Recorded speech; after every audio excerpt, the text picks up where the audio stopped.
Alfonso Deloa. En el 40, me imagino que se han de referir al canal 40, dicen que si tacho más de un partido de la misma coalición, se le da voto al candidato, pero a ninguno de los partidos.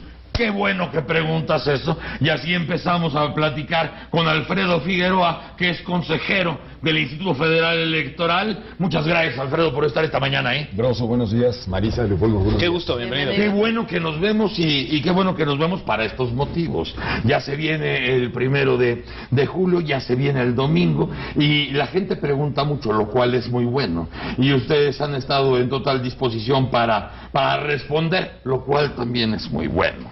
Entonces, mira, por ejemplo, decían que habían visto en algún canal este asunto que de alguna manera nosotros hemos escuchado hasta dos versiones, ¿no? Porque sabemos que hay dos candidatos que van con un partido específicamente, que sería en el caso de Josefina con el PAN, hablando de la presidencial, y Cuadri con el Nueva Alianza. No tendrían bronca, ¿no? O es perro o es perra, no hay de otro. Pero en el caso de Peña Nieto va con PRI y Partido Verde. En el caso de Andrés Manuel va con PRD, con PT, Movimiento Ciudadano. Entonces, ¿por qué no empezamos por ahí, Alfredo? Porque ahora es bueno que la gente sepa que no solamente está votando por candidato, también está votando por partido. Hay gente que así lo ha hecho muchos años, vota por un partido, no por un candidato. Pero ahora también cuenta ese voto, no nada más para el candidato, que es importante, sino también por el partido, aunque vayan en una suerte de coalición, pero también tendrán que sudarse sus propios puntos, ¿no es así? Ese es exactamente el motivo por el que se hizo una modificación legal.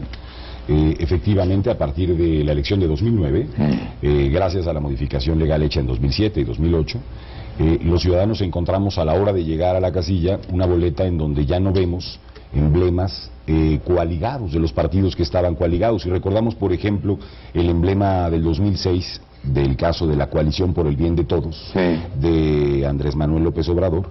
Recordaremos que se trataba de un solo emblema en la boleta, en donde aparecían de alguna suerte los símbolos de los partidos políticos, y eso significaba que había una coalición, y ahí eran donde las personas marcaban en ese caso. Lo mismo ocurría en el caso de la coalición de entonces entre el PRI y el Partido Verde. Claro. Lo que hoy encontrarán las ciudadanas y los ciudadanos es una boleta en donde cada partido político tiene su espacio.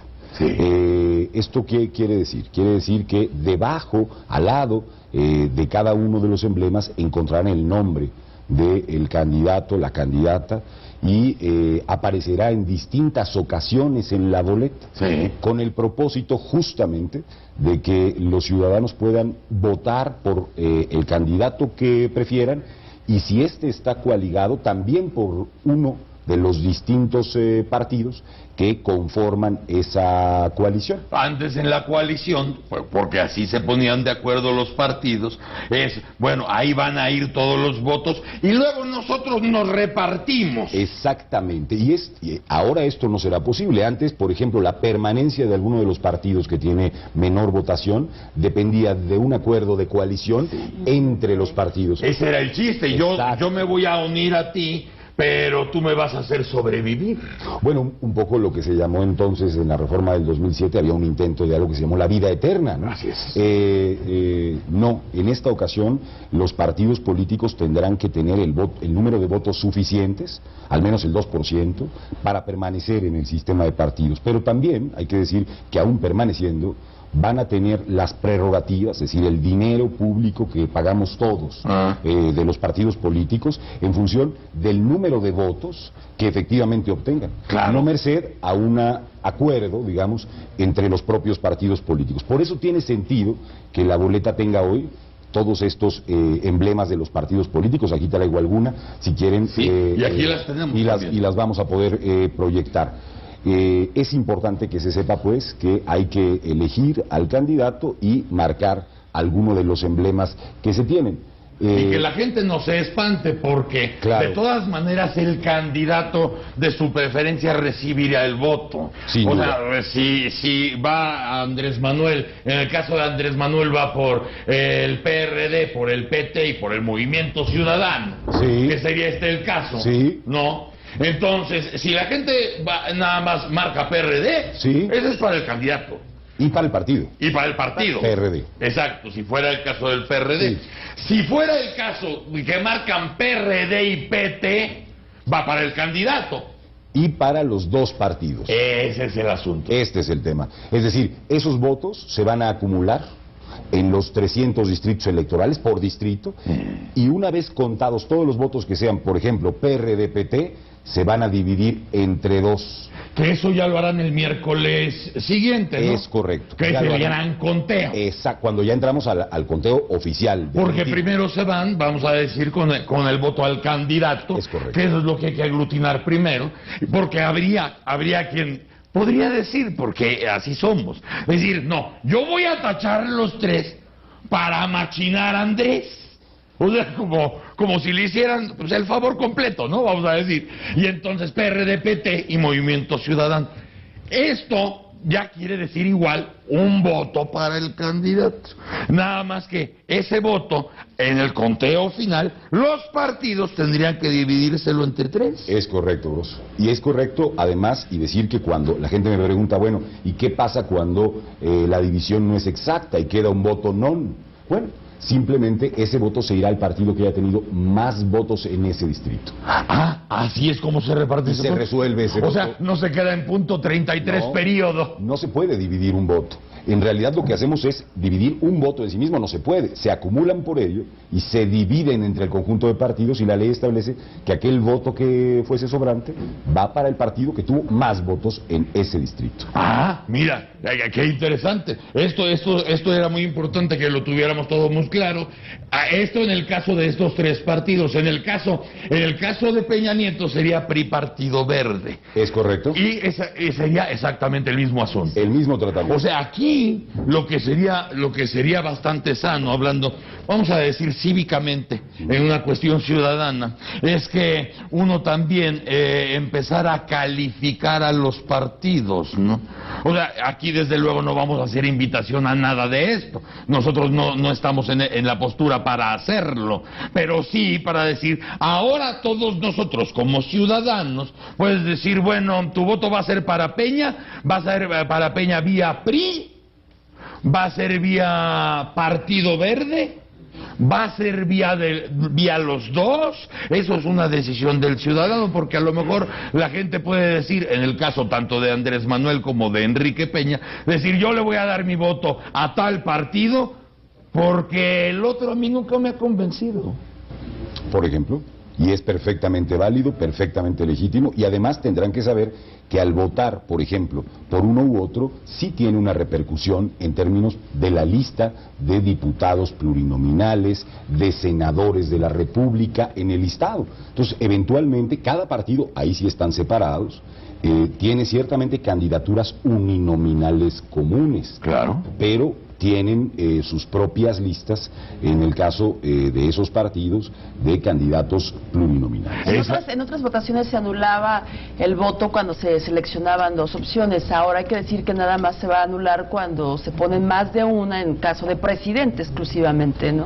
No de partido. Más de una, o sea... para presidente, ¿no? A ver, en este caso, o sea, en los casos que estamos viendo, estamos hablando de la elección presidencial. Habría que precisarlo ahora para senadores y diputados. Lo que los ciudadanos tienen que tener muy claro es que no pueden marcar dos emblemas que no tengan el mismo nombre a la derecha. Claro. Si no tienen el mismo nombre a la derecha, es decir, si quieren hacer un marcado, quiero decir, PRI, PAN, pues evidentemente sus partidos no están coaligados, y eso se advierte con los nombres que tienen por candidatos. Esos no son ni mucho menos votos válidos, serán votos nulos. Aquí están los votos nulos, aquí está toda la variedad, consejero. Así entonces este caso primero sería que la gente anula el suyo. Así es. Lo cruza. No vayan a creer, ay mira, es como la cruz de Josefina, no manchen. O sea, por favor. O sea, estamos hablando entre adultos, ¿no? Entonces, si ustedes van a la casilla y la cruzan, pues están anulando su voto. Este sería un caso. Es un voto nulo. En este caso que ponen una leyenda. Leyenda, aliados, supercalifragilidoso, que no tiene nada que ver. Si cabe, sí, por supuesto. No, de que cabe, no sabes, consejero. La vida es... Sí. Pero cualquier mensaje que quieran poner ahí, cualquier cosa amorosa o no, pues tendría que ser nulificado. Sería un voto nulo, Broso, sí. Aquí, por ejemplo, el caso es que están marcando un espacio... Ese es un recuadro que en la boleta viene con el propósito de poner ahí los candidatos no registrados. Una persona pone ahí el nombre de una persona por la que quiera votar y evidentemente lo que es en ese caso un voto nulo, que es diferente como se consigna el voto nulo al de candidatos no registrados. Ahí sería nulo porque no hay el nombre debajo de una persona que por la que se quiere emitir el voto. Es un derecho también. Poner el nombre de un candidato no registrado. Pero si hay una gran diferencia. Si pone el nombre, pero señor, si pone el nombre tiene que marcarlo, evidentemente. No, pone solamente el nombre y ya no marca. Y pone el nombre de la persona por la que quiere. Como tradicionalmente había sido en México Cantinflas, por ejemplo. Bueno, ese es un caso incluso, digamos, de un personaje, ni siquiera sería propiamente un nombre del candidato no registrado. Y en ese caso, eventualmente, lo que se puede determinar es que ese voto también debiera considerarse nulo, toda vez que Cantinflas no es propiamente un nombre. Un personaje en el Exactamente. Entonces, si no ponen aquí un nombre en este espacio para un candidato, porque para eso ponen el espacio y no lo usan, pues también se nulifica ese voto. Es correcto. En este caso, consejero. En ese caso tenemos un voto en uno de los partidos. Sí. Y que esto debe quedar claro, dice... Todos son corruptos o hay algún tipo Todos son unos corruptos. Todos son unos corruptos. Entonces, ¿qué ha hecho el tribunal? Este es un caso, digamos, que se da excepcionalmente. Lo que tú tienes como muestra aquí, Broso, son aspectos que no se dan comúnmente. Son casos que el tribunal ha analizado y ha dicho, por ejemplo, en ese caso, que vale la pena que la ciudadanía lo sepa. Resolvió que la voluntad del ciudadano, que es lo que intentaba interpretar en ese voto extremo, no fue por el partido. En ese caso, al tener la leyenda de que todos eran corruptos, el tribunal interpretó que ese voto debía ser nulificado, aun y cuando tenía una marca en relación a un partido político. Claro. Dice la ley, cualquier marca en el emblema cuenta, sea cruz, sea una carita, sea la marca que sea. Pero en ese caso la persona decidió poner en la leyenda, en la parte de voto en blanco, todos son corruptos. Y finalmente ese voto no debe se sale de la norma. Porque dices, aquí tienes para marcar tu opción. Es correcto. ¿No? Si además de marcar una opción quieres meter un comentario editorial, claro, pues ya valió madre, ¿no? Porque dices, no, o sea, es para que marques tu preferencia. Es correcto. Entonces marcas una preferencia y quieres dejar aquí un comentario al calce, adiós. No es el espacio. No es el espacio es un espacio para votar. Es correcto. En este caso, por ejemplo, están marcando dos partidos de una coalición y un partido ajeno. Claro, ese voto por ello es inválido. Eso es claro. No es para nadie. No tendrían que tener los mismos nombres. Si los ciudadanos advierten, no estaría el mismo nombre del candidato. Desde luego. En el caso del PRI, ¿no? En el PRI estaría Peña Nieto, en el PT estaría Andrés, en el Movimiento Ciudadano estaría Andrés. No puedes votar por dos. Es correcto. No, nulificado. Por ejemplo. Bien, ahí hay una marca y no sé qué es exactamente lo que tienes abajo, no entiendo, pero debe ser probablemente... Creo que es puto el que lo lea o algo así. ¿Algo así? No me hagas caso, consejero, pero algo así. Puede ser.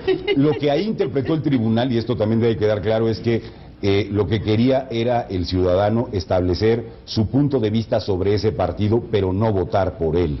Y por esa razón, si ahí lo que hay es, pues sí, una grosería, o una cosa de este tipo. Una descalificación. Una descalificación al partido. Esto, lo que está haciendo el tribunal, repito, son casos extremos y debemos tenerlo muy claro, es que el ciudadano interpreta la voluntad del ciudadano. Ahí lo que el ciudadano quería era decir que ese partido o ese candidato tenía esa cualidad que describe la leyenda. Porque en esos casos, por ejemplo, este tache de descalificación porque abajo dice ratero, pues entonces te tiene que dar alguna interpretación o tiene que servir el antecedente, el precedente del asunto, porque imagínate, no, pero sí lo tachó, sí, pero lo está diciendo ratero. Claro. Pero bueno, lo está aceptando como ratero, no manches, o sea, todas estas interpretaciones, esto es lo que resuelve los votos nulos. Esto para que ustedes lo sepan en su Y estamos casita. poniendo en pantalla, que este es un material que ha producido el instituto, los extremos más complicados, digamos, para que la ciudadanía sepa lo que las autoridades electorales han ido resolviendo a lo largo del tiempo y puedan ejercer su voluntad con claridad a la hora de emitir su voto. Que no se confundan y queriendo hacer un voto válido terminan, por ejemplo, anulándolo por un error a la hora del marcado. Así es, y son ejemplos extremos, porque pues todo lo demás se lo puede uno imaginar, pero hay que tomar estos ejemplos, porque dice, se puede llegar hasta esto. Hasta eso. Hasta eso se ha visto, ¿no? Así es. ¿Cuál es la que tienes, Patria? Los votos de candidatos no registrados, que sería el caso que tú decías. Ahí están. Ahí están, ¿no? O sea, María Pérez, pues ese tendrá que contabilizarse a una María Pérez. Claro. O los que vivimos, por ejemplo, en el 2006, yo creo, esto es Víctor González Torres. ¿Te acuerdas de aquel caso de una persona que se promovía para ser presidente de la Exactamente. República en aquella elección? Exacto, que era un voto similar, ¿no? Era un voto similar. Exactamente. Entonces, esos pues se quedan registrados a ese nombre. Así es. Esos no votos, es un voto nulo. Exacto. Esos votos vienen en el acta, digamos, no es un voto nulo, es un voto por candidatos no registrados, que es distinto a que el ciudadano quiera anular el voto, ¿no? En este caso, yo propongo a una persona distinta a la que los partidos propusieron. Ahora, ha habido, hablando de casos que se pueden dar, una persona está enferma, una persona cae desgraciadamente en cama, no puede levantarse, pero no puede mandar representación alguna para tener voto, no hay ahí no se vale ahí una carta poder ni nada. Absolutamente no, el voto en México es intransferible. ¿Qué quiere decir eso? Que no podemos decirle a alguien, ve a hacer, te doy potestad para que vayas y votes por mí. Quizá tendríamos que avanzar, por ejemplo, en todos estos casos, en algunos países ocurre, en el sentido de tener urnas, digamos, itinerantes que puedan ir a los hospitales, por ejemplo, sí, donde se pueda ejercer así ese derecho. Lamentablemente, la construcción del sistema electoral, basado esencialmente en un principio que no está en la Constitución, pero que es clarísimo, que es la desconfianza, hace difícil que se pueda ir transportando material electoral por hospitales, por distintos lugares, para que ahí las personas que están en esa condición lamentable puedan ejercer su derecho a voto. No, y ojalá un día llegáramos a tener esas posibilidades. Ahorita realmente en nuestra democracia joven y en nuestra ciudadanización de estas cuestiones, pues nada más nos basta con decir como lo que va a suceder. Va a haber ¿cuántas casillas en el país, consejero? 143.146. 143,000 y feria de casillas, y todo lo que resulte de esas casillas va a llegar a 300 centros. Así es, a 300 consejos distritales, que además es como se divide territorialmente nuestro país, en 300, digamos, juntas distritales o geografías que llamamos distritales. Ahí se concentra, votamos por eso, por 300 diputados, sí, uninominales, están ahí, y ahí se habrá de concentrar toda esta, digamos, todos los resultados de la elección, una vez que cierran las casillas, a partir de las 6 de la tarde, si no es que hay fila en la casilla, se trasladarán los presidentes a entregar el paquete electoral a cada uno de estos centros. En cada una de las casillas, desde luego que está la gente el presidente de la mesa, estarán los escrutadores, el secretario, dos escrutadores, y los representantes de todos los partidos políticos, porque este mismo sistema del que hablábamos hace que cada partido tenga su propia representación. Claro. Es decir, antes había una representación por la coalición, sí, hoy no.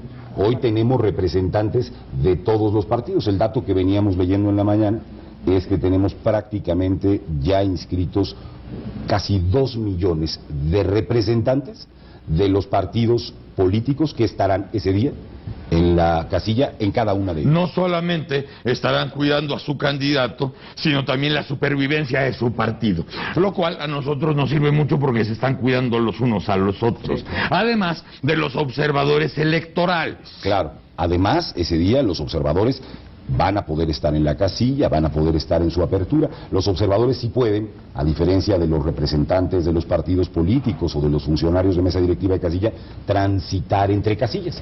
Van a una casilla, están ahí un rato acá, van a ver la otra casilla cómo está funcionando. Claro, consejero, se van a establecer nuevamente casillas que creo que hay la denominación extraordinarias, por ejemplo, en los aeropuertos, casillas especiales.